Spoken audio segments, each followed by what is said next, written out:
Hey guys, WhatsApp, कैसे हो आप सब। Welcome back to this series on contract law. इस वीडियो में हम डिस्कस करेंगे past, present and future consideration को, कि ये past consideration, present consideration, future consideration क्या होता है और नो कंसिडरेशन नो कॉन्ट्रैक्ट, बिना कंसिडरेशन के कॉन्ट्रैक्ट नहीं बनते, इस रूल को डिस्कस करेंगे विद इट्स एक्सेप्शंस। तो चलिए शुरू करते हैं इस वीडियो को।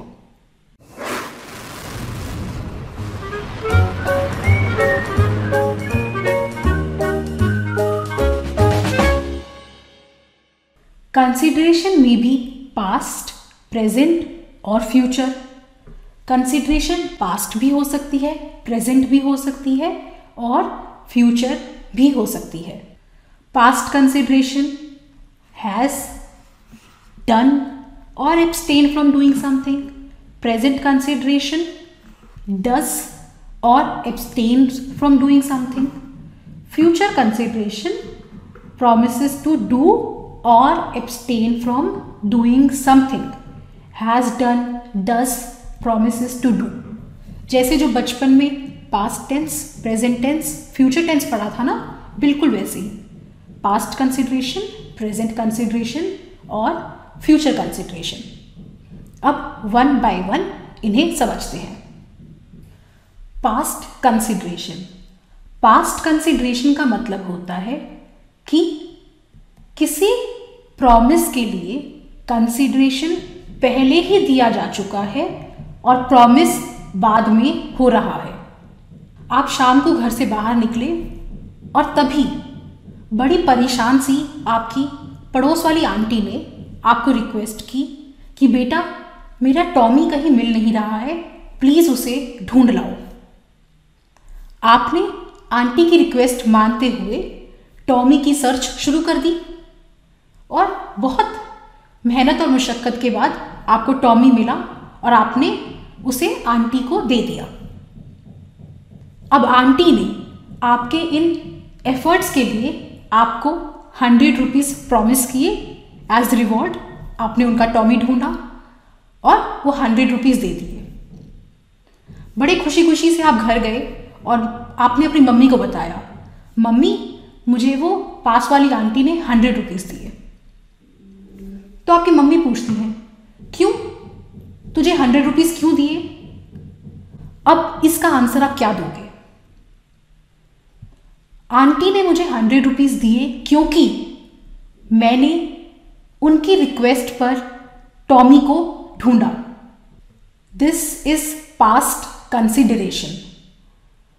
आपने टॉमी को आंटी की रिक्वेस्ट पे पहले ढूंढा और 100 रुपीज़ देने का प्रॉमिस आपके उस एफर्ट के बाद हुआ। इसे एक और एग्जाम्पल से समझते हैं। Be killed a man. इसने एक आदमी को मार दिया और कोर्ट ने इसे गिल्टी डिक्लेयर कर दिया।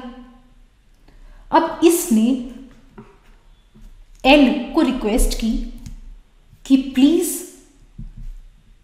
तू किंग को अप्रोच कर, राजा को अप्रोच कर और मेरी मर्सी पिटीशन लगा। मर्सी मतलब मेरा माफीनामा लेके राजा के पास जा, जिससे मैं इस सजा से बच सकूं। बी की रिक्वेस्ट पर एल ने बहुत एफर्ट्स किए, अपना बहुत खर्चा किया, इधर उधर घूमा और किंग से मर्सी की पिटीशन की। इन सभी एफर्ट्स के लिए बी ने उसे प्रॉमिस किया कि मैं तुझे 100 पाउंड्स दूंगा, लेकिन बाद में वो एल को 100 पाउंड्स देने से मना कर देता है। तब एल कोर्ट में जाता है कि बी ने मेरे एफर्ट्स के लिए मुझे 100 पाउंड प्रॉमिस किए थे, लेकिन अब नहीं दे रहा। कोर्ट ने कहा कि एल इस इस प्रॉमिस को एनफोर्स कर सकता है और बी से वो 100 पाउंड्स रिकवर भी कर सकता है, क्योंकि बी ने जो 100 पाउंड्स देने का प्रॉमिस किया है उसके कंसिडरेशन में एल ने बी की रिक्वेस्ट पर अपने एक्सपेंस पे सारे एफर्ट्स किए किंग से मर्सी लेने के लिए। तो जब प्रॉमिस होने से पहले प्रॉमिसर की रिक्वेस्ट पर प्रॉमिसी हैज डन समथिंग और abstained from doing something, it is a past consideration and it is a valid consideration under Indian Contract Act।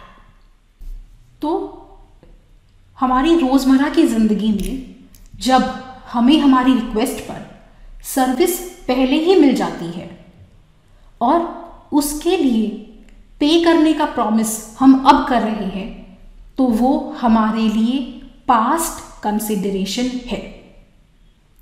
आप एक सैलून पे गए और आपने बार्बर को एक ऑफ़र दिया कि भैया 100 रुपीज़ में मुझे बढ़िया सा एक हेयर कट दे दो।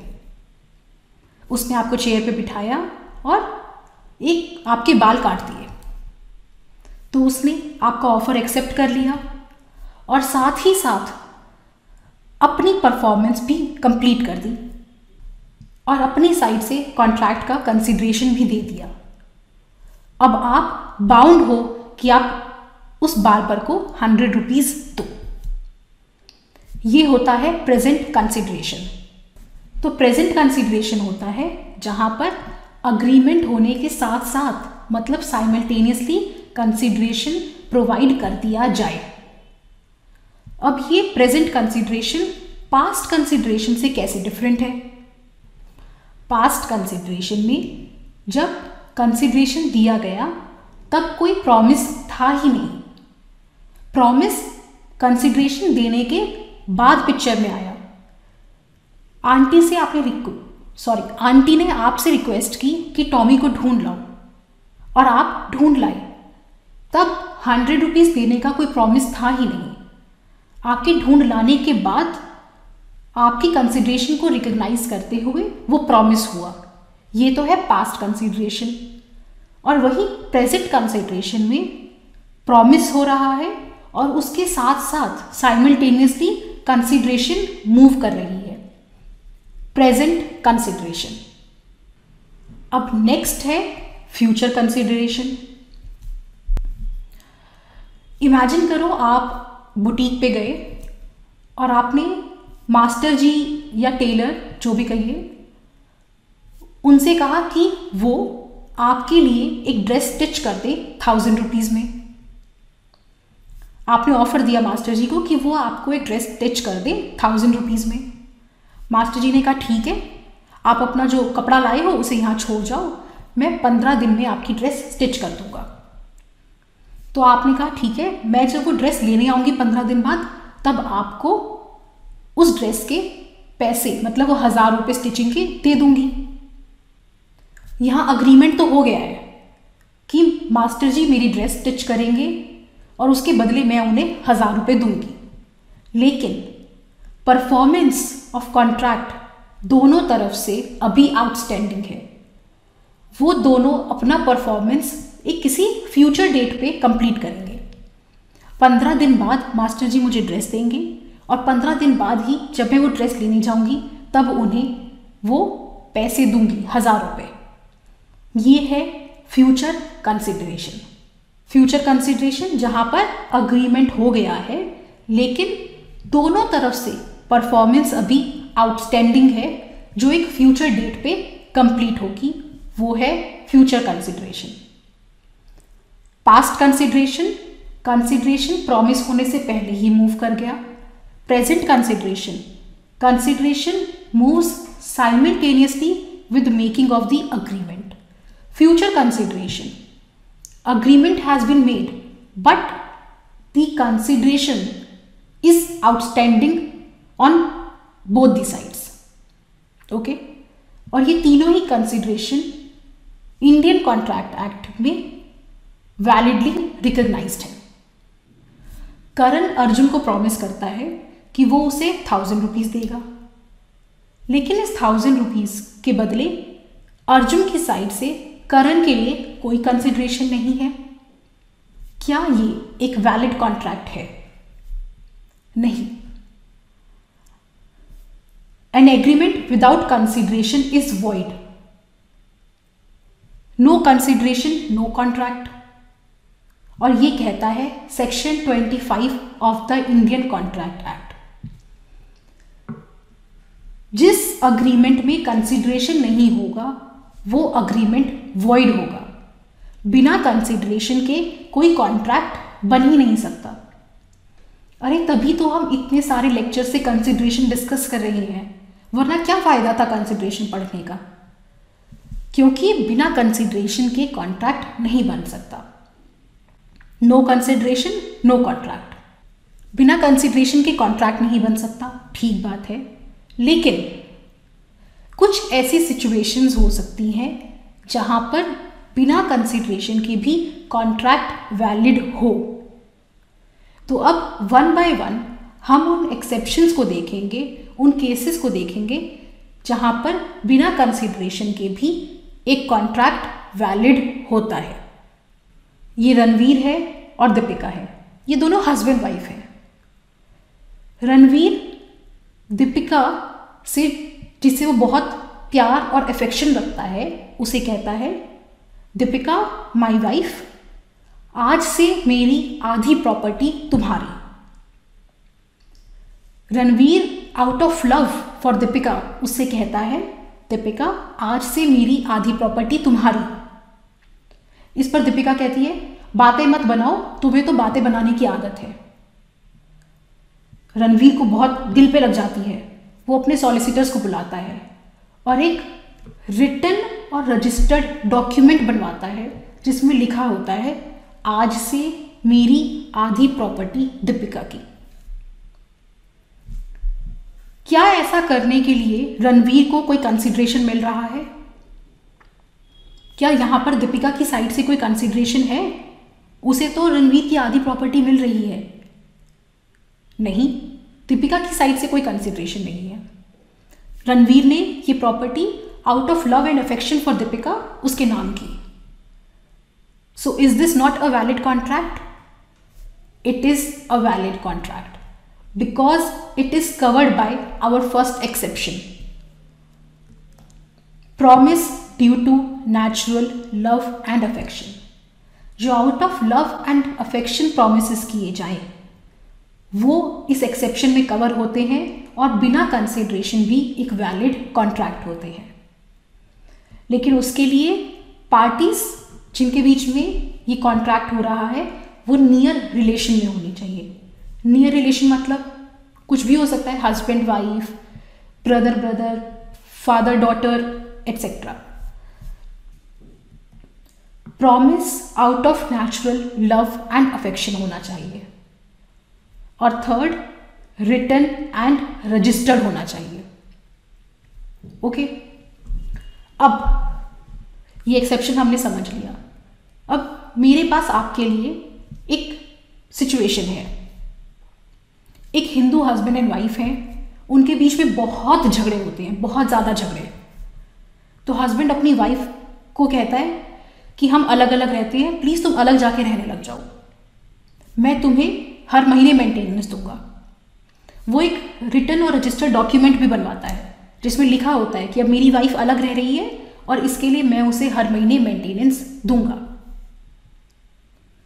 यहां पर भी हस्बैंड को कोई कंसिडरेशन नहीं है। But is this a valid contract? क्या वो इस एक्सेप्शन में कवर्ड है? नहीं, वो इस एक्सेप्शन में कवर्ड नहीं है क्योंकि वहां पर हस्बैंड मेंटेनेंस का promise out of love and affection नहीं कर रहा, बल्कि वो तो झगड़ों से अपना पीछा छुड़वाने के लिए कर रहा है। वो तो out of disputes and quarrels with his wife, उसकी वजह से वो प्रॉमिस कर रहा है एंड हेंस वो इस एक्सेप्शन में कवर्ड नहीं है। और वो केस है राजलक्ष्मी दाबी वर्सेस भूतनाथ मुखर्जी। अब देखते हैं सेकंड एक्सेप्शन क्या है। Compensation for past voluntary services. तो नो कंसिडरेशन नो कॉन्ट्रैक्ट का हमारा सेकंड एक्सेप्शन है कॉम्पनसेशन, किसी को कॉम्पनसेट करना फॉर पास्ट में जो हुआ हो, भूतकाल में वॉलेंट्री सर्विसेज दी गई हो। बाकी सब तो ठीक है। वॉलेंट्री मतलब वॉलेंट्री सर्विसेज, वॉलेंट्री मतलब स्वेच्छा से, अपनी मर्जी से जो सर्विसेज दी गई हो पास्ट में, जब उसे कॉम्पनसेट करने का प्रॉमिस किया जाता है तब वहां पर बिना कंसिडरेशन के भी एक वैलिड कॉन्ट्रैक्ट होता है। हमने इस वीडियो में बहुत डिटेल में डिस्कस किया कि पास्ट कंसिडरेशन क्या होता है। पास्ट कंसिडरेशन आंटी की रिक्वेस्ट पर आपने टॉमी को ढूंढा और उसके लिए उन्होंने 100 रुपीज देने का प्रॉमिस किया। Past consideration. वहां पर लेकिन जो आपने टॉमी को ढूंढा था या आपने जो कंसिडरेशन दी थी वो आंटी की रिक्वेस्ट पर, या कह सकते हैं प्रॉमिसर की रिक्वेस्ट पे किया था। तो पास्ट कंसिडरेशन में it is very important to note, past consideration में प्रॉमिसर की रिक्वेस्ट पर कुछ सर्विस दी जाती है, कंसिडरेशन मूव होता है। यहां पर इस एक्सेप्शन में लेकिन वो केसेस कवर्ड हैं जहां पर बिना प्रॉमिसर की नॉलेज के या उसकी रिक्वेस्ट के जब कोई सर्विस दी जाए तब वो पास्ट वॉलेंट्री सर्विस होती है। बिना प्रॉमिसर की रिक्वेस्ट पर ही अपनी मर्जी से जब हम कुछ करें और उसको रिकॉग्नाइज करते हुए कॉम्पनसेट करने का प्रॉमिस किया जाए तब वो यहां पर कवर्ड होती है। फिल्म की शूटिंग पे आग लग गई, तब ओम ने अपनी जान पर खेलकर शांति की उस आग से जान बचाई। यहां पर उसने ये काम बिना शांति की रिक्वेस्ट के या उसकी नॉलेज के किया। ये है पास्ट वॉलंटरी सर्विस। अब शांति ओम से कहती है, ओम तुमने अपनी जान पर खेलकर मेरी जान बचाई, इसके लिए मैं तुम्हें 1 लाख रुपए देने का प्रॉमिस करती हूं। तो ये है compensation for past voluntary service और ये इस एक्सेप्शन में कवर्ड है। तो बिना कंसिडरेशन के भी ये एक वैलिड कॉन्ट्रैक्ट है और बाद में अगर शांति ओम को वो 1 लाख रुपए देने से मुकर जाए तो ओम शांति को कोर्ट में ले जा सकता है, वो पैसे रिकवर कर सकता है। आपके पड़ोसी के घर में सपोज आग लग गई, गॉड फॉरबिड, तो आपने उस वॉलंटरीली उस घर की आग बुझाने की कोशिश करी, उसमें बहुत सारा खर्चा भी उठाया। ये सब आपने बिना अपने पड़ोसी की रिक्वेस्ट के किया। बाद में आपके नेबर्स आपके एफर्ट को रिकॉग्नाइज करते हैं और आपको कॉम्पनसेट करने का प्रॉमिस करते हैं। This situation is covered with in this exception. लेकिन ये जरूर याद रखें कि पास्ट वॉलंटरी सर्विस और पास्ट कंसिडरेशन सेम नहीं है। पास्ट कंसिडरेशन में लाइक एनी अदर एक सेंटेंस में कंसिडरेशन बहुत ज़्यादा हो गया। पास्ट कंसिडरेशन में प्रॉमिसर की रिक्वेस्ट पे कोई एक्ट या एब्सटेनेंस होता है, जबकि पास्ट वॉलंटरी सर्विस में स्वेच्छा से अपनी मर्जी से कोई सर्विस दी जाती है। ओके, नेक्स्ट एक्सेप्शन है provision to pay time barred debt. Time barred debt ये क्या होता है? सपोज करण ने अर्जुन को in the year 2000 50 lakh rupees दिए और अर्जुन ने प्रॉमिस किया कि वो 5 साल में ये पैसे रीपे कर देगा। अब 5 साल भी हो गए एंड इट इज ईयर 2005। करण ने अर्जुन से कहा, भाई तुझे ज़रूरत थी, मैंने पैसे दी, अब वो प्लीज़ मेरे पैसे वापस कर दे। लेकिन अर्जुन पैसे देने से मना कर देता है। तो करण के पास क्या ऑप्शन है? करण कोर्ट में केस फाइल कर सकता है, हाँ, लेकिन वो कितने टाइम में अर्जुन से अपने पैसे रिकवर करने के लिए केस फाइल कर सकता है, ये इंडियन लिमिटेशन एक्ट में दिया हुआ है। Indian limitation act time limit set करती है, जिस टाइम लिमिट में आप किसी कॉज ऑफ एक्शन के अगेंस्ट केस फाइल कर सकते हो। और ऐसे कॉन्ट्रैक्ट के केसेस में वो लिमिटेशन है 3 years from the date of arising of cause of action. Cause of action मतलब किस दिन ऐसा एक्शन हुआ जिस दिन आपका केस करने का हक बना। तो 2005 में उसने आपको पैसे देने से मना किया, 2005 में आप केस करने के लिए एलिजिबल हो गए और 3 साल है तो आप कब तक कर सकते हो?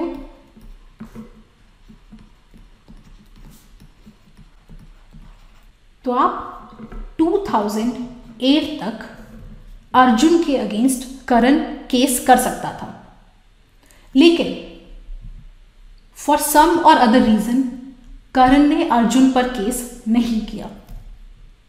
उसकी 3 साल की टाइम लिमिट पूरी हो चुकी है। अब करण चाहकर भी अर्जुन पर केस फाइल नहीं कर सकता। करण ने अर्जुन को पैसे दिए थे, हाँ दिए थे, ये एक डेट था, बिल्कुल था। अर्जुन को रीपे करना था, हाँ करना था, मना कर दिया। लेकिन अब करण इसके अगेंस्ट लॉ में कोई भी एक्शन नहीं ले सकता।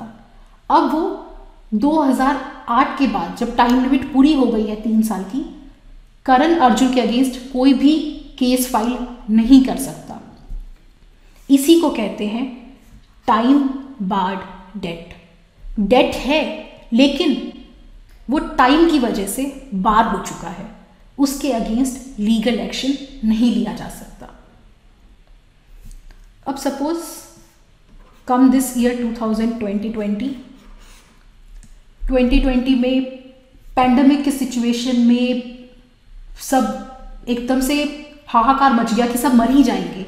ऐसे में अर्जुन की अंतरात्मा जागती है कि उसने करण के साथ कितना गलत किया और वो करण को बुलाकर उस डेट को रिकॉग्नाइज करते हुए कहता है, भाई मुझसे गलती हो गई और मैं पूरे पैसे तो नहीं दे सकता लेकिन तुझे ये 25 लाख देने का प्रॉमिस करता हूँ।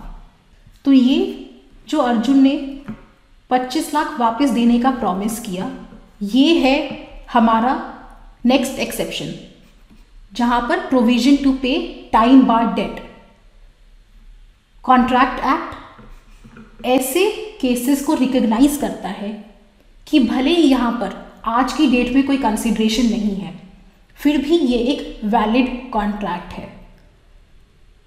लॉजिकली कोई भी इस बात से मुकर तो सकता नहीं है कि करण ने अर्जुन को 50 लाख रुपए दिए थे। अब अर्जुन एटलीस्ट 25 लाख देने का तो वापस प्रॉमिस कर रहा है। तो कॉन्ट्रैक्ट एक्ट भी ऐसे केसेस को रिकॉग्नाइज करता है कि ये एक वैलिड एक्सेप्शन है, बिना कंसिडरेशन के भी ये एक वैलिड कॉन्ट्रैक्ट है। Next exception is gratuitous bailment. आपने अपने कपड़े प्रेस करवाने के लिए प्रेस वाले को दिए, या फिर आपका लैपटॉप खराब हो गया है तो आपने उसे रिपेयर करने के लिए सर्विस सेंटर पर दिया। अब यहाँ पर क्या होता है, कपड़े प्रेस होने के बाद प्रेस वाला आपके कपड़े आपको रिटर्न कर देता है, और लैपटॉप रिपेयर हो जाने के बाद सर्विस सेंटर वो लैपटॉप आपको रिटर्न कर देता है। ऐसा तो नहीं है कि प्रेस वाला प्रेस कर कपड़े अपने पास ही रख लेता है, या सर्विस सेंटर आपको रिपेयर होने के बाद लैपटॉप देने से मना कर देते हैं। तो ऐसी सिचुएशंस में जहाँ पर टेम्परेरीली गुड्स का पोजेशन किसी पर्पस के लिए एक दूसरे इंसान को दिया जाता है और वो पर्पस फुलफिल हो जाने के बाद वो गुड्स ओनर को रिटर्न कर दी जाती हैं, उसे बेलमेंट कहते हैं। फॉर एग्जाम्पल, प्रेस करने के लिए आपने कपड़ों का पोजीशन प्रेस वाले को दिया और प्रेस हो जाने के बाद प्रेस वाले ने कपड़े आपको मतलब कपड़ों के मालिक को वापस कर दिए। So is the case with laptop. ये हुए कॉन्ट्रैक्ट ऑफ बेलमेंट। यहां पर गुड्स के ओनर को बेलर कहते हैं और जिसे किसी स्पेसिफिक पर्पस के लिए टेम्परेरीली पोजेशन दिया जाए उसे बेली कहते हैं। फॉर एग्जाम्पल, प्रेस वाला, सर्विस सेंटर, ये हुए बेली आपके कपड़े या लैपटॉप के रिस्पेक्ट में, और आप क्योंकि उनके ओनर हो तो आप हो बेलर। लेकिन यहाँ जो एक्सेप्शन है वो है ग्रेचुइटस बेलमेंट की। ये ग्रेचुइटस बेलमेंट क्या होता है? आपने जब अपने कपड़े प्रेस करवाने के लिए दिए तो प्रेस वाला आपको प्रेस कर कपड़े वापस देगा और उसके बदले आप उसे प्रेस के पैसे दोगे। सिमिलरली सर्विस सेंटर आपका लैपटॉप आपको सर्विस कर देगा और उसके बदले आप उनकी फीस दोगे।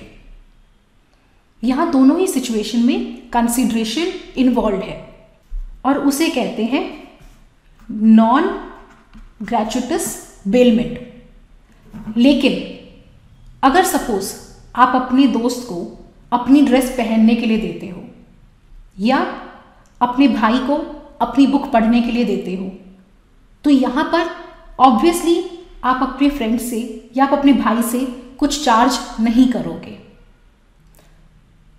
और इमेजिन करिए आप हॉलीडेज पे जा रहे हो, तो आप अपने पेट को, सपोज आपके पास एक डॉग है, आप उसे अपने नेबर के पास छोड़कर जाते हो कि प्लीज़ इसका ध्यान रखना।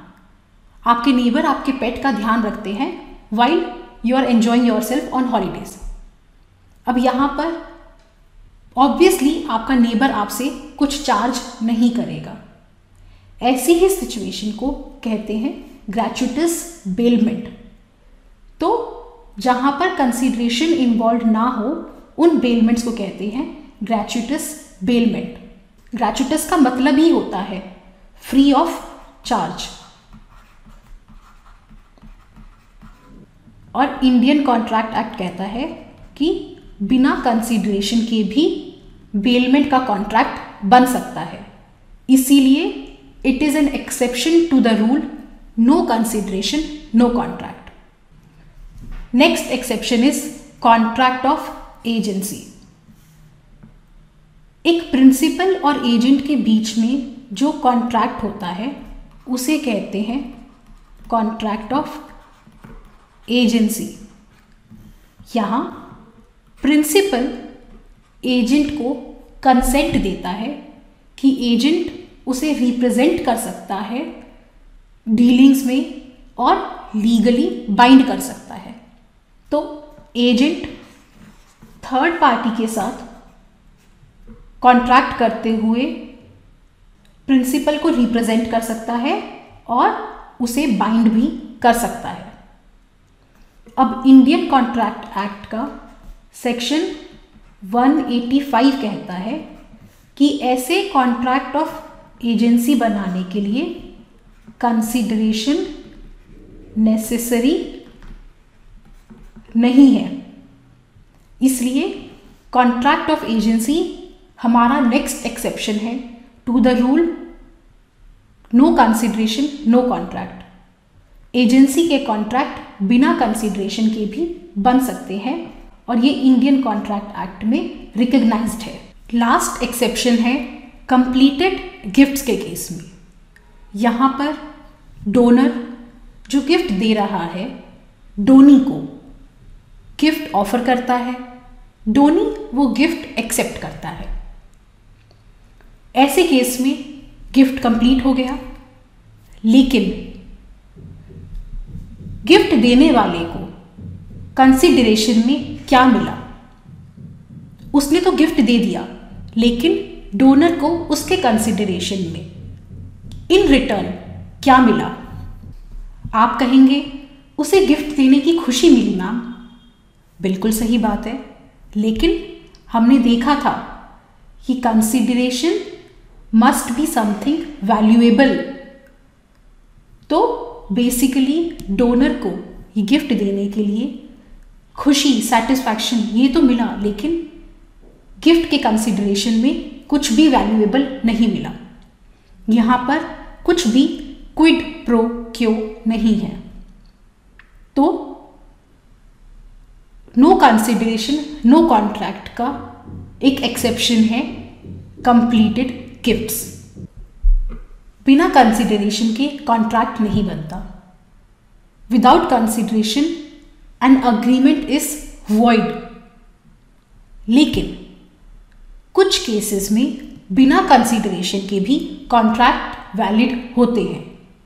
वो एक्सेप्शंस हैं, first, promise due to natural love and affection, Ranbir Kapoor और दीपिका पादुकोण।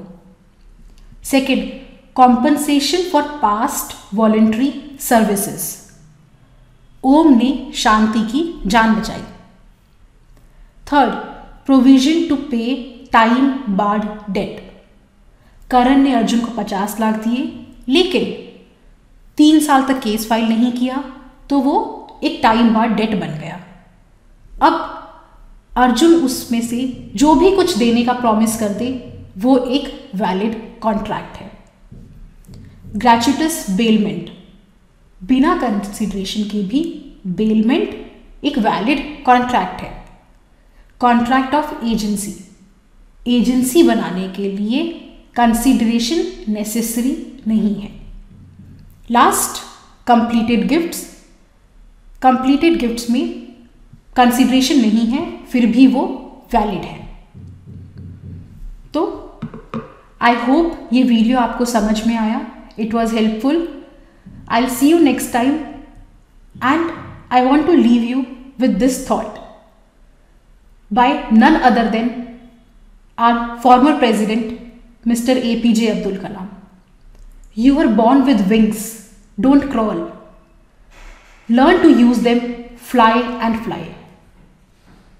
आप पंख के साथ पैदा हुए हो, घुटनों के बल मत चलो, उड़ो और उड़ते चलो। I'll see you with next video. Till then, take care, have a good day, bye bye.